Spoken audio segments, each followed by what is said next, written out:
Puji Tuhan, saudara-saudara, selamat kita jumpa lagi dalam program Doa Pagi GPDI Budi Mulia. Senang kita ada dalam keadaan sehat karena pemeliharaan Tuhan. Dan pagi ini kita akan awali program doa pagi ini dengan doa. Mari kita berdoa. Bapa yang kami panggil dalam nama Tuhan Yesus Kristus, kami mengucap syukur Tuhan berikan kami kesempatan lagi untuk bersekutu mendengar berita kebenaran firman Tuhan. Kami dapat berdoa bersama menikmati kemurahan Tuhan di hari yang baru. Mohon Roh Kudus pimpin pertemuan kami dari awal sampai selesai di dalam berkat nama Tuhan Yesus Kristus. Haleluya. Amin. Puji Tuhan, Bapak, Ibu, Saudara, saya akan bacakan satu ayat yang terdapat di dalam Injil Lukas 17 ayat yang ke-20. Bunyinya, atas pertanyaan orang-orang Farisi, apabila kerajaan Allah datang. Saudara, orang Farisi pengen tahu kapan dan bagaimana kerajaan Allah itu datang. Maka Yesus menjawab, katanya, kerajaan Allah datang tanpa tanda-tanda lahiria. Saudara, Yesus katakan bahwa kerajaan Allah datang tanpa seperti kuasa politik duniawi. Sebaliknya, itu ada di dalam hati dan di tengah-tengah umat Allah. Kerajaan Allah itu terdiri atas kebenaran, damai sejahtera, dan sukacita oleh Roh Kudus. Sebagaimana yang dicatat di dalam Roma pasal 14 ayat yang ke-17. Nah, kita memperlihatkan dengan mengalahkan kekuatan kuasa dosa, sakit penyakit, dan kuasa iblis oleh kuasa Roh Kudus. Bukan dengan jalan menaklukkan raja-raja dan bangsa-bangsa. Ketika Yesus datang ke bumi untuk kedua kali, maka waktu itulah kerajaan itu akan nampak dalam kemuliaan yang sepenuh-penuhnya, saudara-saudara.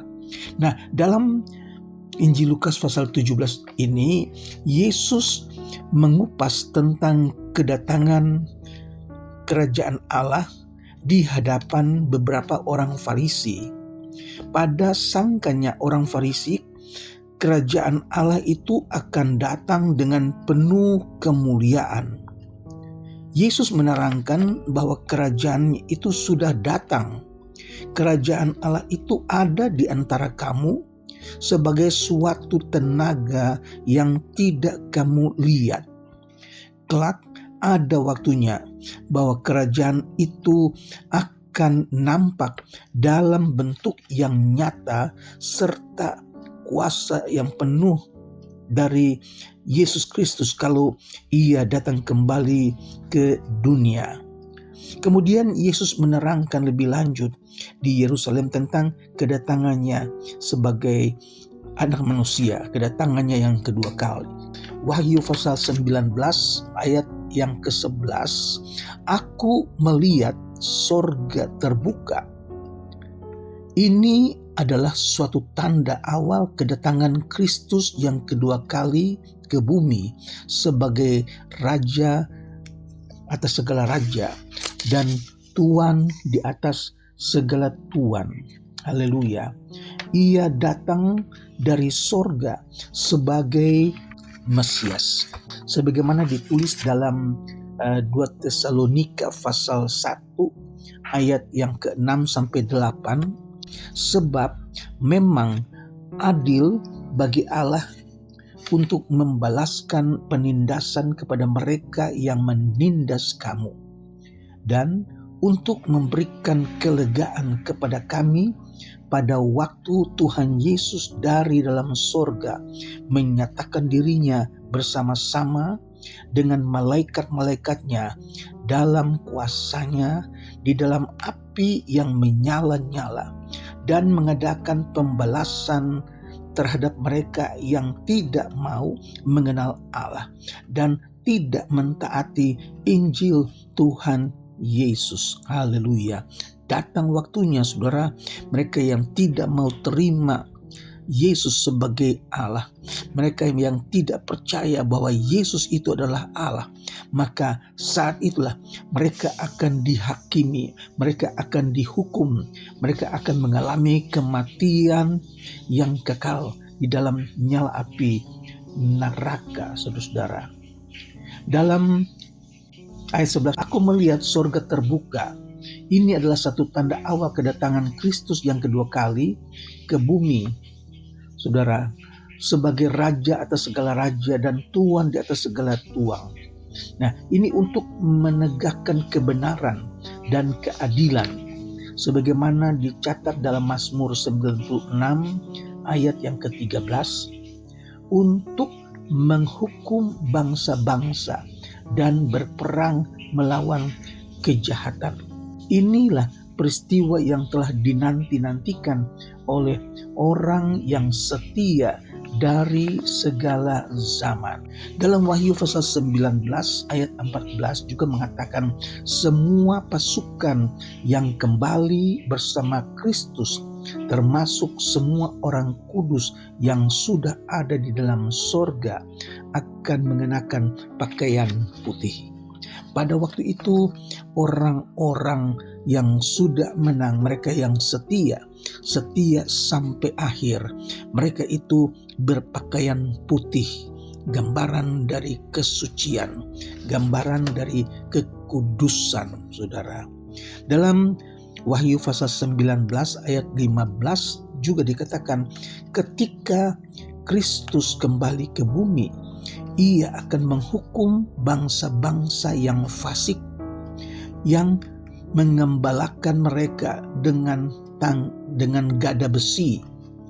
Berarti akan membinasakan mereka. Sebagaimana dalam Mazmur pasal 2 ayat yang ke-9. Ia akan memeras anggur dalam kilangan anggur. Ini menunjukkan kedahsyatan hukuman Allah bagi mereka yang fasik, mereka yang menolak Kristus, mereka yang tidak percaya kepada Tuhan Yesus. Dan sekarang ini kita masih melihat begitu banyak orang-orang yang masih tetap mengeraskan hati mereka untuk menerima Yesus sebagai anak Allah dengan berbagai macam dalih. Tetapi puji Tuhan, kita juga melihat sekarang ini bahwa di hari-hari terakhir begitu banyak orang-orang yang menjadi percaya bahwa Yesus adalah Tuhan. Mereka menjadi percaya bahwa Yesus bukan sekedar manusia, Dia bukan sekedar nabi, tetapi Dia adalah Allah yang menjelma menjadi manusia. Dia datang ke bumi untuk menebus dosa-dosa manusia, dan mereka ini yang tetap setia sampai akhir, dan mereka ini adalah orang-orang yang menang. Haleluya, saudara-saudara. Ia akan memeras anggur dalam kilangan anggur, menunjukkan kedahsyatan hukumannya. Saudara, ini sudah dilukiskan di dalam Injil Lukas pasal 17 tadi. Kalau orang-orang Farisi bertanya, bila manakah kerajaan Allah itu datang? Nah, kerajaan itu akan datang pada waktu Ia tampak sebagai anak manusia di langit, dan semua bangsa di bumi akan meratap, dan mereka akan melihat anak manusia itu datang di atas awan-awan di langit dengan segala kekuasaan dan kemuliaannya. Ayat 31 dikatakan, dan Ia akan menyuruh keluar malaikat-malaikatnya dengan meniup sangkakala yang dahsyat bunyinya, dan mereka yang akan mengumpulkan orang-orang pilihannya dari 4 penjuru bumi, dari ujung langit yang satu ke ujung langit yang lain.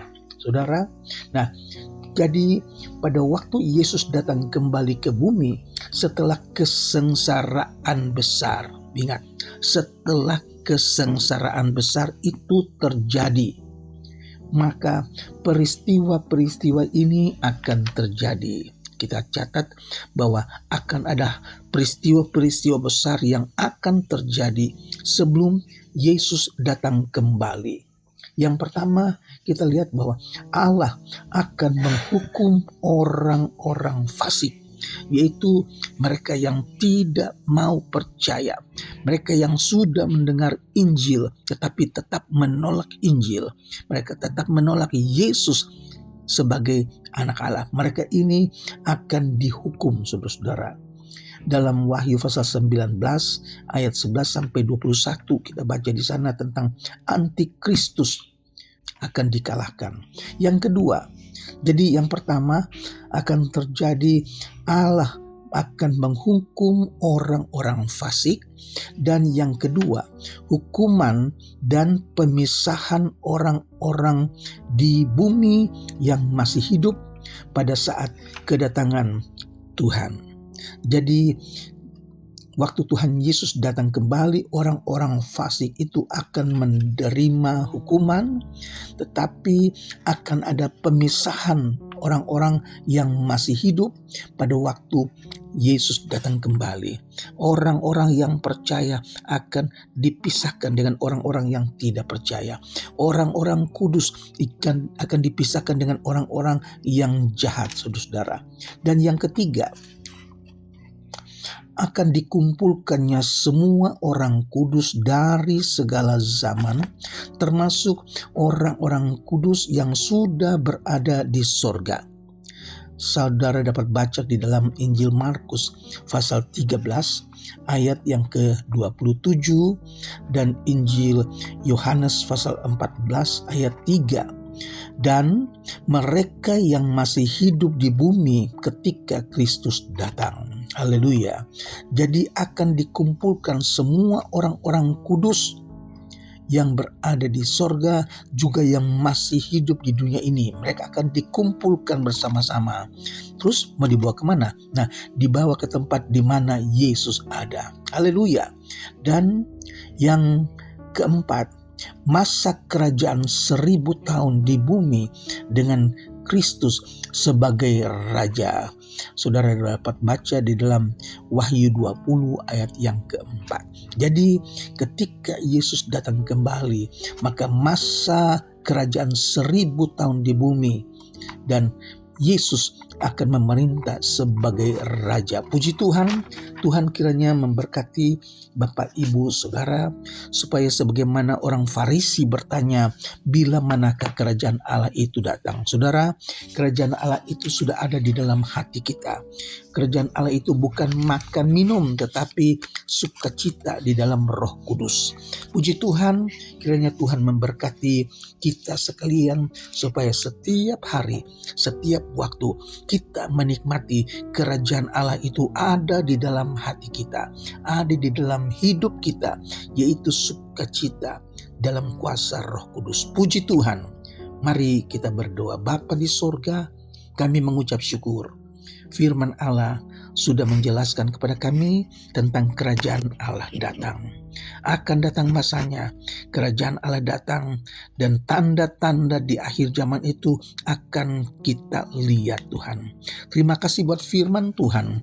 Ajar kami supaya kami tetap dekat kepada Tuhan, supaya kami tetap melekat kepada Tuhan, taat kepada firman Tuhan, dan biar kami menjadi orang-orang pilihan yang akan dipisahkan dan akan berada bersama-sama dengan Tuhan sampai selama-lamanya. Memberkati seluruh yang ada mendengarkan doa pagi hari ini, memberkati mereka, pekerjaan mereka, usaha mereka, kesehatan mereka, rumah tangga mereka, kerinduan, rencana kehidupan mereka. Tuhan berkati. Kami akhiri dengan mengucap syukur di dalam nama Tuhan Yesus Kristus. Haleluya. Amin.